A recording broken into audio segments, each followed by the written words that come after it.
Welcome to my channel, Syed Sultan TV. Please subscribe my channel. எங்களை மலரென்று சொல்கிறீர்கள், மலர்ந்து மகிழ்வித்து கீழே உதிர்ந்து போவதற்கா? எப்படி எழுதியிருக்கான் பாருங்க. இன்னைக்கு இருக்கிற பெண்களின் நிலையை அந்த ஓமையை வைத்து இன்னைக்கு ஒரு கவிஞர், நவகவிங்கிற கவிஞர் எழுதியிருக்கார். அப்போ அன்றைய இலக்கியமும் இன்றைய இலக்கியமும் பெண்களின் பிரச்சனைகளை பெண்கள் உயர்வடைய வேண்டும் என்று போராடி இருக்கிறது. இதில் எது அப்படிங்கிறதான் இன்றைய தலைப்பு.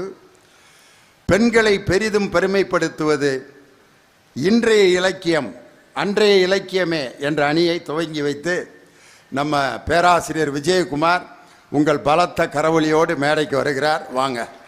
காதொளிரும் குண்டலமும் கைக்கு வளையாபதியும் கருணை மார்பின் மீதொளிர் சிந்தாமணியும் மெல்லிடையில் மேகலையும் சிலம்பு ஆர் இன்ப போது ஒளிர் பூந்தாள் இணையும் நீதியொளிர் செங்கோலாய் திருக்குறளை தாங்கு தமிழ் நீடு வாழ்க என் இனிய தமிழ் மக்களே. உங்கள் அனைவருக்கும் என் இனிய வணக்கம். அரசியலில் நேர்மை, பொது வாழ்வில் தூய்மை, வார்த்தைகளில் வாய்மை, இந்த மூன்று ரசாயன கலவைகளையும் கலந்து ஒரு கருப்பு மனிதன் உதித்து எழுந்தான். காலம் அவருக்கு தந்த பெயர் கர்ம வீரர் காமராசர். அந்த காமராசர் ஆண்டி கையில் கூட ஓடு இருக்கும். சிறுகூடல் பட்டியிலே பிறந்து சிக்காகோவிலே தன் வாழ்க்கையை முடித்துக் கொண்ட கவியரசு கண்ணதாசன் கர்ம வீரரை பற்றி எழுதுகிற போது சொல்லுவார், தங்கமே தன்னிலவே தென்பொதிகை சாரலே சிங்கமே என்று அழைக்க சீராட்டிய தாய் தவிர சொந்தமென்று ஏதுமில்லை, துணை இருக்க மங்கை இல்லை, தூயமணி மண்டபங்கள் தோட்டங்கள் என ஏதுமில்லை, ஆண்டி கையில் கூட ஓடி இருக்கும் கர்ம வீரர் காமராசரே அது கூட உமக்கிலேயே என்று சொன்ன அந்த காமராசர் பிறந்த மண்ணை தொட்டு வணங்கி அரங்கத்தில் இருந்த தமிழை பாமரர்களின் பல்கலைக்கழகமாக மாற்றி காட்டிய பட்டிமன்ற உலகத்தின் மறுமலர்ச்சி நாயகன், திண்டுக்கல் தந்த தமிழ் கரும்பு எங்கள் ஐயா நடுவர் பெருந்தகையார் அவர்களே, மேடையிலே வீற்றிருக்கின்ற அறிஞர் பெருமக்களே, ஒரு பேச்சாளனுக்கு தேவை வெள்ளித்தட்டோ வைரத்தட்டோ பொன் தட்டோ இல்லை, இரண்டு கரங்கள் உரசுகிற கைதட்டலை அள்ளி கொடுத்திருக்கிற எங்கள் உயிரினும் மேலான ரசிக பெருமக்களே, நல்ல மூன்றாவது புத்தக திருவிழா. கலைஞர் ஐயா முத்தமிழறிஞர் அழகா சொல்லுவார், புத்தகத்தின் வழி உலகை படித்தால் அறிவு செழிக்கும், உலகத்தையே புத்தகமாக்கி படித்தால் அனுபவம் தழைக்கும் என்று சொல்லுவார். அற்புதமான புத்தக திருவிழாவிலே உங்களை சந்திப்பதிலே மகிழ்ச்சி அடைகிறேன். நீதிபதி அவர்களே, கலை என்பது மனதை வருடுவது, இலக்கியம் என்பது காலத்தால் அழிக்க முடியாது.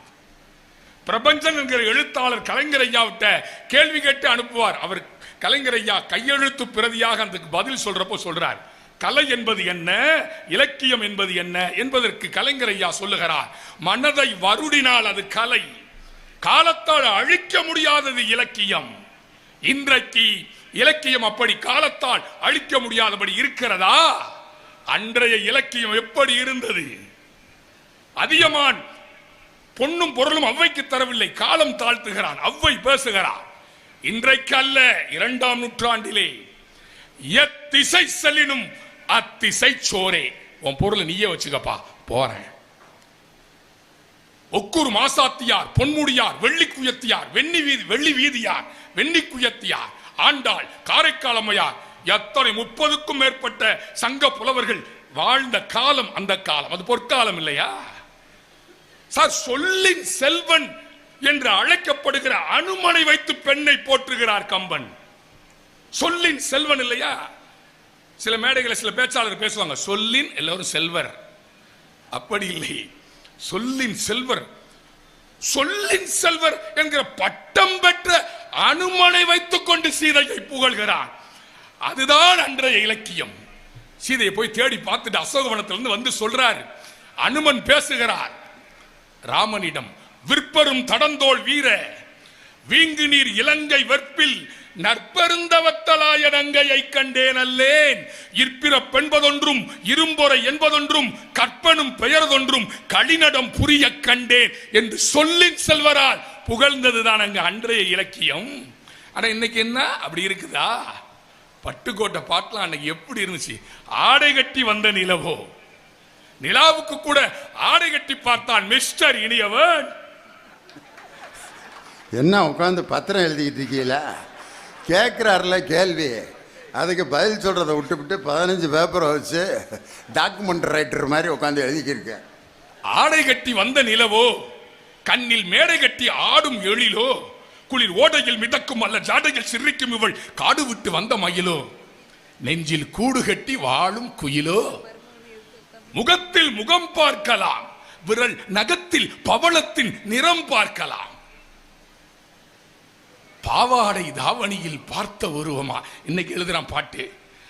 ஏன் நீ இருக்கிற ஓல கொட்டாயா, சும்மா நடக்கிற தவள கொட்டாயா, இருக்கிற ஓல கொட்டாயா, நீ நடக்கிற தவள கொட்டாயா, சோஜாவா படுத்துக்குவேன் ஓமடியில சாஞ்சி, வாட்டாமா இருக்கிற வாட்டர் பாக்கெட்டு மூஞ்சி.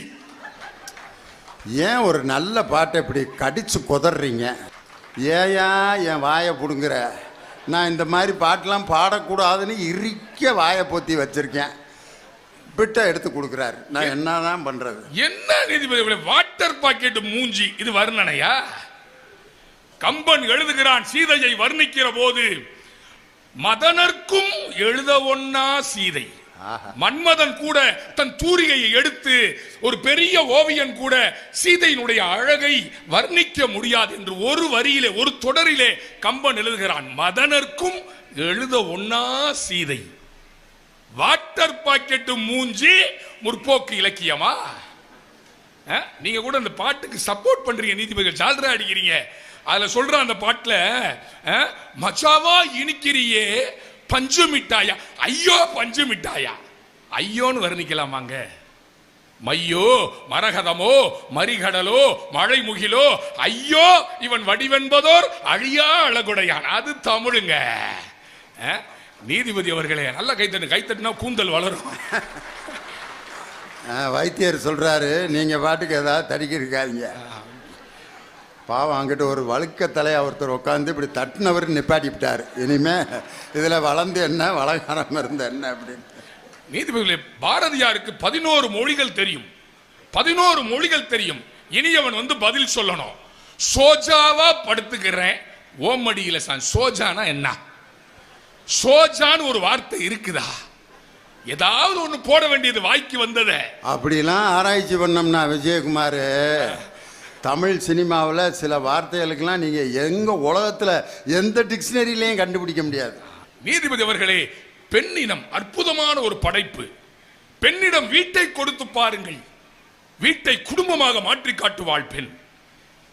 பெண்ணிடம் மளிகை சாமான்களை கொடுத்து பாருங்கள், விருந்து படைப்பாள் பெண். பெண்ணிடம் புன்னகையை கொடுத்து பாருங்கள், தன் இதயத்தையே தந்து விடுவாள். அந்த உன்னதமான படைப்பு பெண். அதனால் தான் ஒரு கவிஞன் சொன்னான், சூரியன் இன்றி பூமி சுழலாது, பெண்கள் இன்றி பூவுலகம் இயங்காது என்று சொன்னான் ஒரு கவிஞன். நீதிபதி அவர்களே, வாழ்க்கை துணை நலம் என்றுதானே நாகநந்தினி எழுதினார் வள்ளுவ பெருந்தகை. ஒரு பெண்ணும் ஆணும் சேர்ந்து காதல் ஒருவனை கைப்பிடித்தே அவன் காரியம் யாவிலும் கை கொடுத்தே மாதர் அறங்கள் பழமையை காட்டிலும் மாட்சி பெறச் செய்து வாழுகிறாள் அந்த பெண் என்பதற்காகத்தான் பெண்ணை பற்றி பேசுகிற அதிகாரத்திற்கு வான்புகழ் வள்ளுவன் வாழ்க்கை துணை நலம் என்று சொன்னார். பெரிய புராணத்திலே சேக்கிழார் பெண்ணை பற்றி பேசுகிற போது மனை அறத்தின் வேர் என்று பேசுகிறார். அது பெண்ணை பெருமைப்படுத்துவது இல்லையா? 14 ஆண்டு காலம் இத்திரு துறந்து ஏகு என்று காட்டுக்கு போறார் ராமன். அப்ப சீதை என்ன பேசுகிறாள்? நின் பிரிவினும் சுடுமோ அப்பெருங்காடு. சீதையை போல வாழ்ந்திருந்தால் இன்றைக்கு விவாகரத்து வழக்குகள் இல்லை. இன்றைய இலக்கியங்கள் கொச்சைப்படுத்துகின்றன பெண்ணை. விடிகாலை ஒரு பாட்டில் எழுதியிருக்கிறார், விடிகாலை விண் அழகு விடியும் வரை பெண் அழகு. அது பெண்ணிற்கான விரசம் இல்லையா? விடிகாலை விண் அழகு நல்லா இருக்கு, விடியும் வரை பெண் அழகு. அப்ப விடிஞ்சு விட்டா பெண் அழகு இல்லையா? அது விரசம் இல்லையா நீதிபதி அவர்களே? என்ன சார் பாட்டு எழுதுறா? இன்றைய இலக்கியத்திற்கு வக்காலத்து வாங்குறதுக்கு 2 பேர். கோயமுத்தூர் அம்மா ஒரு பாட்டு கேட்டம்மா, இதுக்கு நீங்க தான் விளக்க சொன்ன. செல்ஃபி புள்ள இன்றைய இலக்கியம். டெர்ரா டெர்ரா டெர்ரா போயிட்டு காதல் இருக்கு, நீயும் பிட்டு பிட்டா ஃபைட் பண்ணா ஏறும் கிறுக்கு. கம்பராமாயண பாட்டை எவ்வளவு அழகா சொன்னாரு. இதை உட்காந்து எழுதி வச்சு வாசிக்கிற அளவுக்கு வாயில நுழைய மாட்டேங்குது. உங்களுக்கு ஏன் விஜயகுமார் இந்த கஷ்டமான வேலை? என்ன நிர்வாக சொல்றான், நானும் நீயும் சேரும் போது தாறுமாறுதான். இனியவா, நானும் நீயும் சேரும் போது தாறுமாறுதான். அந்த பேஸ்புக்ல பிச்சுக்கிடும் லைக் ஷேர் தான். நானும் நீயும் சேரும் போது தாறுமாறுதான், அந்த பேஸ்புக்ல பிச்சுக்கிடும் லைக் ஷேர் தான். காலையில காதல் சொல்லி எவ்வளவு பண்பாட்டு இழுக்கு. காலையில காதல் சொல்லி மத்தியானம் தாலி கட்டி சாயங்காலம் தேனிலவு போனா வர்றியா? வேகத்துல சாக்லேட்னா வேகத்துல ராக்கெட்னா நிலவுல டெண்ட் அடிப்போம். ஆர் யூ ரெடியா? இது இலக்கியமா சார்? புன்னை மரத்தை வளர்க்கிற போது தலைவனிடம் சொல்லுகிறாள் தலைவி. சங்க இலக்கியத்திலே ஒரு காட்சி, அதோடு நான் முடித்துக் கொள்ள ஆசைப்படுகிறேன். அதுல சொல்றான், நின்னினும் சிறந்தவள் நும்மினும் சிறந்தது நுவ்வையாகும் என்று அன்னை கூறினல் புன்னை அது சிறப்பே. எங்க அம்மா இந்த மரத்தை வளர்க்கிற போது என் தங்கை மாதிரி என்று எனக்கு சொல்லி வளர்த்தாள். தலைவனே, இந்த தங்கைக்கு முன்னால் நீயும் நானும் சந்திப்பதை நான் விரும்பவில்லை என்று தலைவி பண்பாட்டோடு பேசிய கலாச்சாரம் எங்கே? இன்றைக்கு இருக்கிற பாடல்கள் எப்படி இருக்கிறது? ஒரு செல்போனை வச்சுக்கிட்டு வெளியூர்ல இருக்கிற ஒரு ஆடவன் தன் மனைவிக்கு போன் பேசி அந்த மனைவி பாடுற மாதிரி ஒரு எப்போ வர போற, நீ எப்போ வர போற, 10 தலை பாம்பா வந்து முத்தம் தர போற. ஒரு கணவனும் மனைவியும் 4 சுவர்களுக்குள்ளே பேசுகிற பாட்டை 50 பேரும் டான்ஸ் ஆடுறான். அந்த பாட்டு முடிகிறப்போ சொல்லுவா, எங்க ஒருத்தர் கூட இல்லை, நீங்க எல்லாம் ஆடிக்கி இருக்காங்க, எல்லாம் நம்ம பிள்ளைங்க தான். சுற்றி 4 சுவர்களுக்குள் தூக்கமின்றி கிடந்தோம், சிறு துன்பம் போன்ற இன்பத்திலே இருவருமே நடந்தோம் என்று ஆடை கட்டி நிலவை பாடிய, பண்பாட்டை பாடிய, பெண்ணுரிமையை பாடிய அந்த காலம் எங்கே? நேற்று பெய்த மழையில் புற்றீசலை போல காளான்களைப் போல முளைக்கின்ற இந்த பாடல்கள் எங்கே? ஆங்கொன்றும் இங்கொன்றுமாய் இன்றைக்கு நல்ல பாடல்கள் வந்திருக்கின்றன. சிங்கப்பெண்ணே மாதிரி, கிளியோபாட்ராவை விட கிராமத்து பெண் அழகானவள், பேய் பிடிக்கிறதே என்ற ஆங்கொன்றும் இங்கொன்றுமாக நல்ல கவிதைகள் இடம்பெற்றிருக்கின்றன. ஆனால் அன்றைக்கு இருந்த இலக்கியம் நீதி கட்ட சிலப்பதிகாரத்து கண்ணகியை போல ஒரு இலக்கியம் உண்டா? தவறு செய்தவனை தேரா மன்னா என்று வெளிநாட்டுக்கு போய் அவள் பூம்புகார், சோழ நாடு பாண்டிய நாட்டுக்கு போய் தவறிழைத்த கண்ணகிக்கு, தவறிழைத்த கோவலனுக்கும் பாண்டிய நெடுஞ்செழியனுக்கும் நீதி கேட்டு வழக்காடினாலே வழக்காடு காதையிலே அப்படி பெண்ணுக்கு பெருமை சேர்த்தது அன்றைய இலக்கியம். இன்றைய இலக்கியங்கள் பெண்ணை இழிவுபடுத்துகிறது என்று சொல்லி காலத்தின் அருமை கருதி வியக்க வைத்த ரசிகர்களுக்கு இதே தோட்டத்தில் பூத்திருக்கிற நன்றி மலர்களை காணிக்கையாக்கி விடைபெறுகின்றேன். நன்றி, வணக்கம். ஆஹா, விஜயகுமாருக்கு என்ன கோபம்யா! அப்பா, பெரிய புராணத்தில் கூட பெண்களை மனையறத்தின் வேர் அப்படின்னு தானே சொல்லியிருக்காங்க. வேர் எவ்வளவு முக்கியம் ஒரு தாவரத்துக்கு. கிளைகள் இலைகள் கூட இல்லாமல் ஒரு தாவரம் இருந்துடலாம். வேற வெட்டி எடுத்துட்டாக்க தாவரத்தினுடைய ஆயுள் முடிந்து போச்சுன்னு அர்த்தம். ஒரு பெண் இழந்தால் மனைவி போயின் எல்லாம் போன்னு சொன்னான் பாருங்க. அதனால்தான் மனையறத்தின் வேர். தந்தையோடு கல்வி போம், தாயோடு அறுசுவை உணவு போம், மனைவி போயின் எல்லாம் போம் அப்படின்னா மனையறத்தின் வேர் என்று பெரிய புராணத்தில் பெண்களை வேறுபடுத்தவில்லையா அப்படின்னு ஒரு கேள்வி கேட்டிருக்கார். பாஞ்சாலி சபதத்தில் பாரதி சொல்வான், தர்மன் திரௌபதியை சூதுல வச்சு ஆனொன்ன அந்த அம்மா சொல்ற மாதிரி ஒரு வாக்கியம், என்னை வைத்து தன்னை தோற்றானா, தன்னை வைத்து என்னை தோற்றானா அப்படின்னு கேட்பாங்க பாருங்க. ஒரு கேள்வி, ஆம்பளையெல்லாம் நாக்க பிடிங்கிட்டு சாகிற மாதிரி ஒரு கேள்வி. என்னைய வச்சு நீ தோத்தியா, அல்லது உன்னைய இழந்த பெண்ணெல்லாம் என்னைய நீ தோத்தியாடா, என்னையா மனுஷனா நீ, மனைவியை சூதுல வச்சு ஆடலாமா அப்படின்னு. இந்த திரௌபதி நினச்சோன்னா எங்கள் பள்ளிக்கூடத்தில் நடந்தது ஞாபகம் வருது. நான் வேலை செஞ்சது பாய்ஸ் ஸ்கூலு. அதில் மகாபாரத காட்சி ஒன்று நாடகம் போட்டோம். அப்போ பொம்பளை பிள்ளைகள்ல திரௌபதியாக நடிக்கிறதுக்கு ஒரு பையனை பொம்பளை வேஷம் போட்டு திரௌபதியாக நடிக்க வச்சோம். துச்சாதன் ஒரு பையன், துரியோதனன் ஒரு பையன். அப்போ அந்த துச்சாதனங்கிற பையன்கிட்ட வாத்தியார் சொன்னார், டேய் துயில் உரியிறப்ப உருவுற மாதிரி இழுக்கணும், நாங்கள் அங்கிட்டிருந்து சீலையை கொடுப்போம், நீ உருவ சேலை வந்துக்கிட்டே இருக்கும்டா, வெடுக்குன்னு இழுத்துறாத, நாடகம் கெட்டு போயிரும்டான்னு. இந்த துச்சாதனன்னு திரௌபதியா நடிக்கிற பயிலும் எனிமின்னு வாத்தியாருக்கு தெரியல. நீ மேடைக்கு வாடா உன்னைய நான் என்ன பண்ணுறேன் பாடுறான்ட்டு அவன் கங்கணம் கட்டி வாத்தியார் விசில் ஒடிச்சொன்ன வெடுக்குன்னு உருகி சேலையை எடுத்துக்கிட்டு அப்படியே நிற்கிறான். திரௌபதியா நடிக்கிற பொம்பளை பையன் டவுசரோடு நிற்கிறான். வாத்தியார் போச்சுறான், நாடகம் கட்டி குட்டிச்சவரா போச்சுறான்னு திரௌபதியா நடித்தவன் வாத்தியார் மானத்தை காப்பாற்றினான். கண்ணா, அன்னைக்கு சேலையை கொடுத்து என் மானத்தை காப்பாற்றினாய், இன்னைக்கு எனக்கு டவுசரை கொடுத்து மானத்தை காப்பாற்றினாயே கண்ணா, யூ ஆர் கிரேட்னா. உண்மையிலே மகாபாரதத்தை ஒரிஜினலாக நடத்தியிருந்தா கூட கிருஷ்ணனை பற்றியே இவ்வளோ உயர்வான செய்தியை சொல்லியிருக்க முடியாது. ஆனால் இன்னைக்கு கண்ணை இருந்தால் கூட மாணவனுக்கு டவுசரை கொடுத்து மானத்தை காப்பாற்றிருப்பாருன்னு அடிச்சாம் பாருங்க. அதனால் என்னை வைத்து தன்னை தோற்றானா, தன்னை வைத்து என்னை தோற்றானான்னு நம்ம ஐயா எஸ் ராமகிருஷ்ணன் சொல்கிறப்ப, இயற்கையை எப்படி நம்ம நேசிக்கணுங்கிற சொல்கிறப்ப என் மனசில் ஒரு கருத்து பட்டுச்சு. முத்தமிழறிஞர் டாக்டர் கலைஞர்கிட்ட ஒரு பத்திரிக்கைக்காரன் கேட்குறான், மாணவர்கள் அரசியலில் ஈடுபடலாமா? ஈடுபடலாம் அப்படின்னு சொன்னால் என்ன கேட்பாங்க? அடுத்த கேள்வி, ஈடுபடலாம்னா இப்போ படிப்பில் ஃபெயிலாக போய் வீட்டில் சும்மா உட்காந்துருக்கிறதான்னு கேட்பான். ஈடுபடக்கூடாது அப்படின்னு சொன்னார்னா மாணவரை நீ எதுக்கு வச்சுருக்கீங்க கேட்பான். இதுக்கு எப்படி பதில் சொல்லுவார் ஒரு அரசியல் தலைவர்? அதான் கலைஞர். மாணவர்கள் எப்படி அரசியலில் ஈடுபடலாம் என்றால் அத்தை மகளிடம் பழகுவது போல் ஈடுபட வேண்டும். பார்க்கலாம், பேசலாம், பழகலாம், நெருங்கலாம், தொட்டு துவண்டு விடக்கூடாது. வாழ்க்கையில் இப்படி ஒரு பதில் சொன்ன ஒரு அரசியல் தலைவரை நீங்கள் பார்க்க முடியுமா? அது மாதிரி இயற்கையை ரசிக்கலாம், நெருங்கலாம், பழகலாம், பார்க்கலாம். அதை பறித்து நீங்கள் உங்கள் வீட்டுக்கு எடுத்து சென்றீர்கள் என்றால் இயற்கை உங்களை வெறுக்கும்னு சொன்னாங்க பாருங்க எஸ்ரா. அது மாதிரி பெண்களை எப்படி நாம் பார்க்க வேண்டும் என்றதுக்கு அன்னைக்கு இருந்த இலக்கியங்கள் ஒரு எடுத்துக்காட்டினார். அதுக்கு பதில் சொல்லணும். சென்னைக்கு பதில் சொல்ல ஒரு கோவை மாவட்டத்தில் திருமதி நாகநந்தினி, தமிழ் மொழி என்று சொன்னால் உமிழ்நீரும் தித்திக்கும் அத்தகைய தமிழ் அன்னையை வணங்கி ஆன்றோருக்கும் சான்றோருக்கும் நடு பிரதிகைக்கும் முதற்கண் முத்தாய்ப்பான வணக்கத்தை தெரிவித்துக் கொள்கிறேன். ஏன்னா சாதாரண ஊருங்களா, மற்ற ஊர்ல இறங்குனா அந்த ஊரினுடைய சிறப்பு என்ன, அந்த ஊரை சுத்தி பார்க்கணும்னு தோணும். ஆனா இந்த விருதுநகர் மண்ணை தொட்டா மட்டும்தான் தொட்டு வணங்கணும்னு தோணும். ஏன்னா கல்வி கண் திறந்தவர் காமராசரா இருக்கிறான்னு எல்லாரும் சொல்றாங்க இல்லையா? அவர் எதற்காக கல்வி கண் திறந்தவர்ன்ற பட்டம் பெற்றார் தெரியுமா? நிறைய பள்ளிக்கூடங்களை திறந்ததுக்கு இல்ல, மூடி கிடந்த பள்ளிக்கூடங்களை கூட திறந்து எம் மாணவர்களை படிக்க வைத்த ஆக பெரும் தலைவராக கர்ம வீரர் விளங்கினார்னு சொன்னா அதற்காக தாங்க. ஐயா, இந்த ஊர் மக்கள் சாதாரண மக்களா?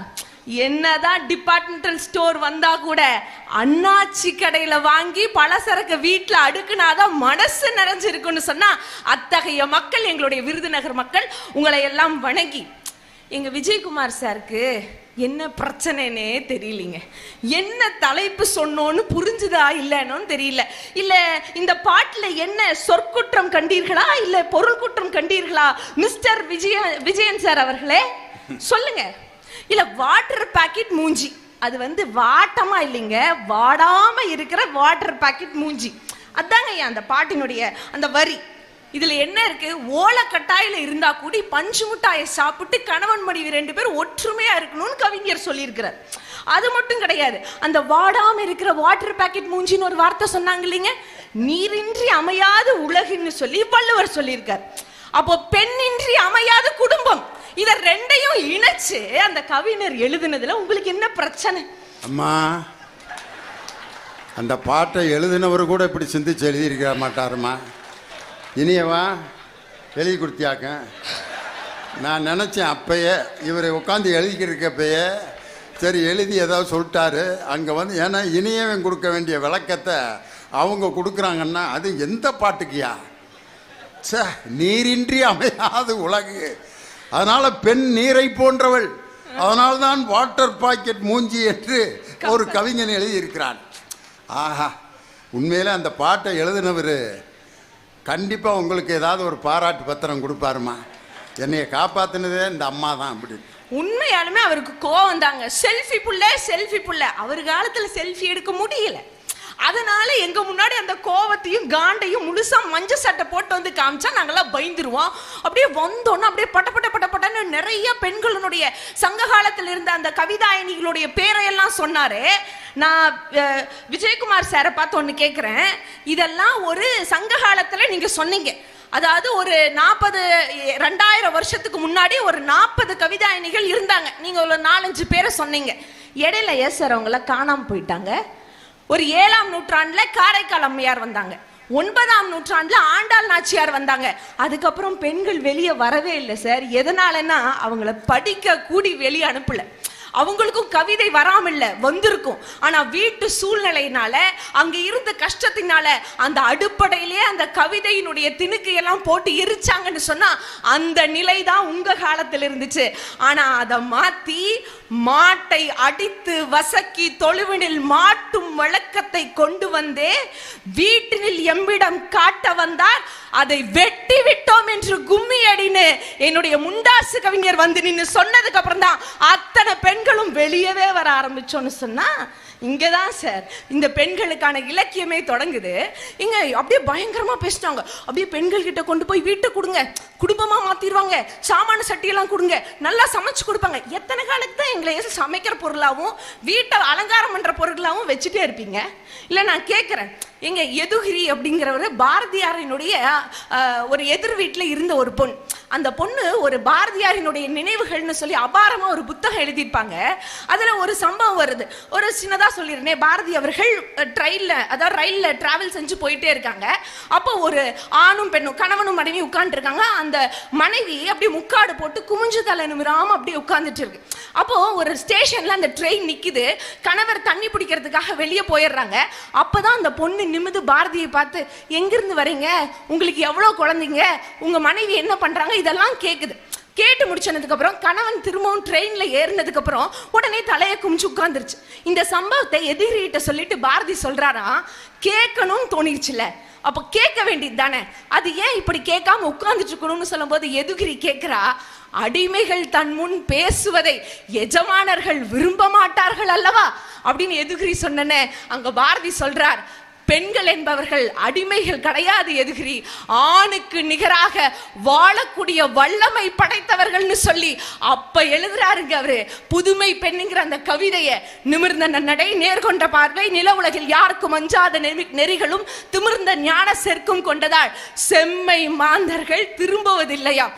விலகி வீட்டில் ஒரு பொந்துடை இருப்பதை வீர பெண்கள் விளவில் ஒளிப்பராம், சாஸ்திரங்கள் பல பல படிப்பராம், சௌரியங்கள் பல பல செய்வராம், மூத்த பொய்கள் யாவையும் அழிப்பராம், மூட கட்டுகள் யாவையும் தகர்ப்பலாம், ஏத்தி ஆண் மக்கள் போற்றிட வாழ்வராம், இளைய நங்கையின் எண்ணங்கள் ஏறிலோ அப்படின்னு பாரதி வந்து சொன்னதுக்கு அப்புறம் தான் ஒவ்வொரு பெண்களும் வெளியே வர ஆரம்பிச்சாங்க.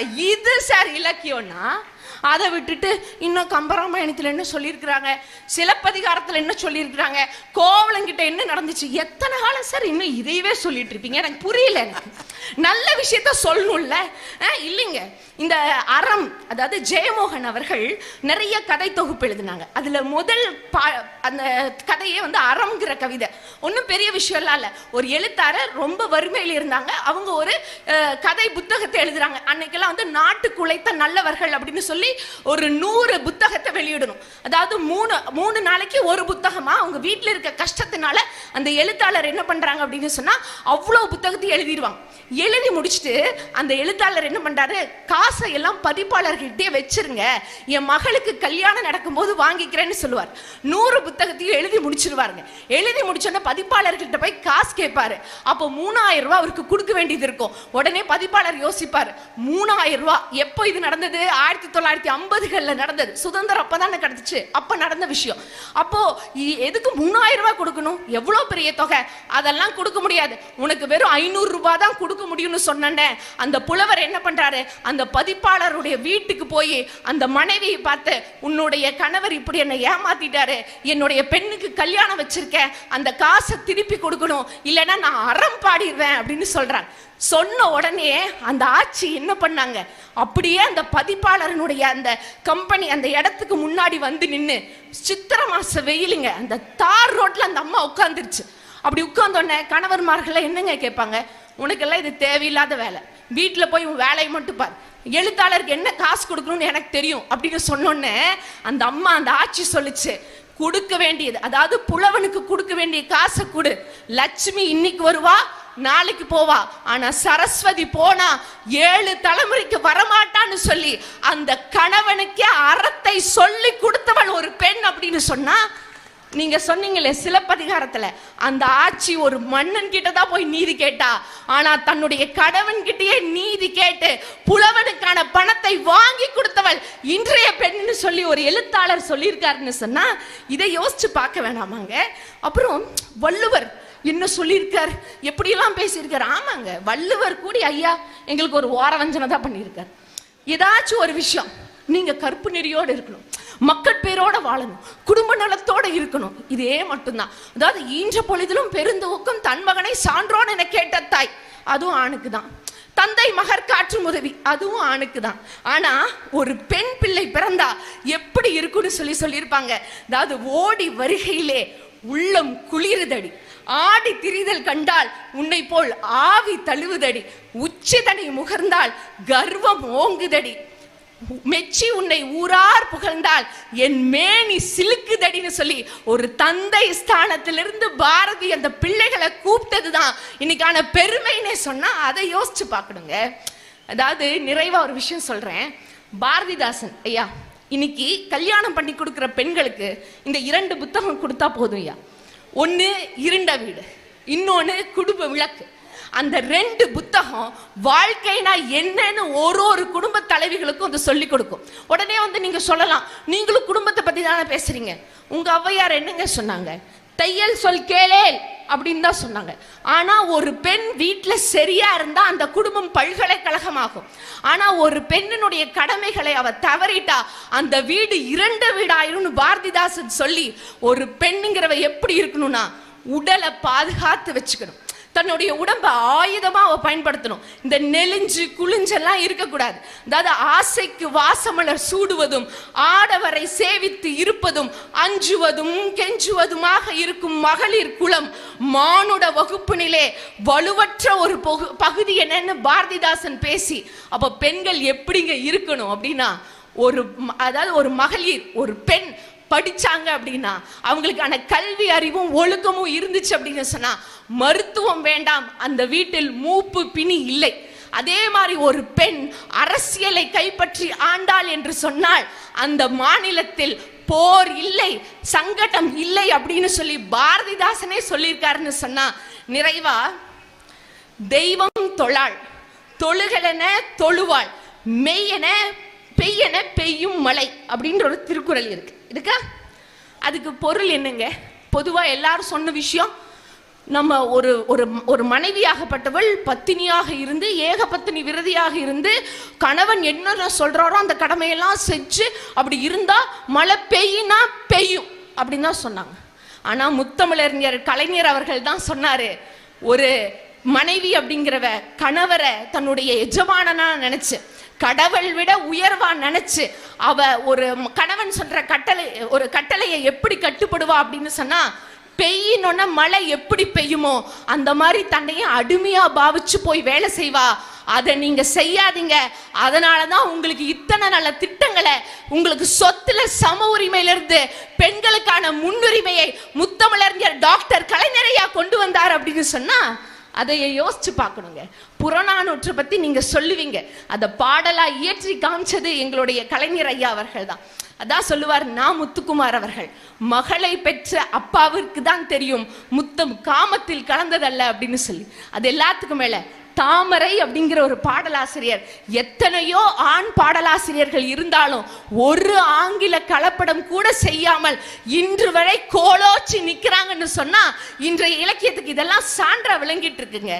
தான் சாண்டில்யன் சொன்னாரு, ஒரு ஆணினுடைய வைராக்கியம் அப்படிங்கிறது ஒரு ஓடை நீர் போல, அது போய்கிட்டே இருக்கும். ஒரு தடுப்பு வச்சீங்கன்னா அது திசை மாறி போயிடும். ஆனா ஒரு பெண்ணினுடைய வைராக்கியம் என்பது வைரக்கல்கர் போல, அதை உடைச்சு தூள் தூளா நீங்க போட்டீங்கனாலும் அது அந்த இடத்திலேயே தான் இருக்கும், திசை மாறி போகாது. ஆக உங்களுடைய அற்கால இலக்கியங்கள் என்ன சொல்லுச்சு?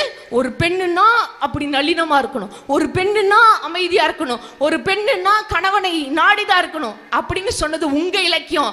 ஆனா ஒரு பெண் அந்த வீட்டை விட்டு வெளியே வந்து இந்த உலகத்தை பார்த்து நிமிர்ந்து நிக்கணும்னு சொன்னதே இக்கால இலக்கியங்கள் தான் என்று சொன்னால், ஒரு பெண்ணை ஒரு பெண்ணாக மதிக்க வைத்து அவங்களுடைய பெருமைகளை உலகிற்கு காட்டியது இக்கால இலக்கியங்களே என்பதை ஆணித்தரமாக கூறி வாய்ப்பளித்த அனைத்து நல்ல நெஞ்சங்களுக்கும் நன்றி பாராட்டிடம் வருகிறேன். வாழ்வளமுடன். நாகநந்தினி ரொம்ப அற்புதமா பேசினாங்க.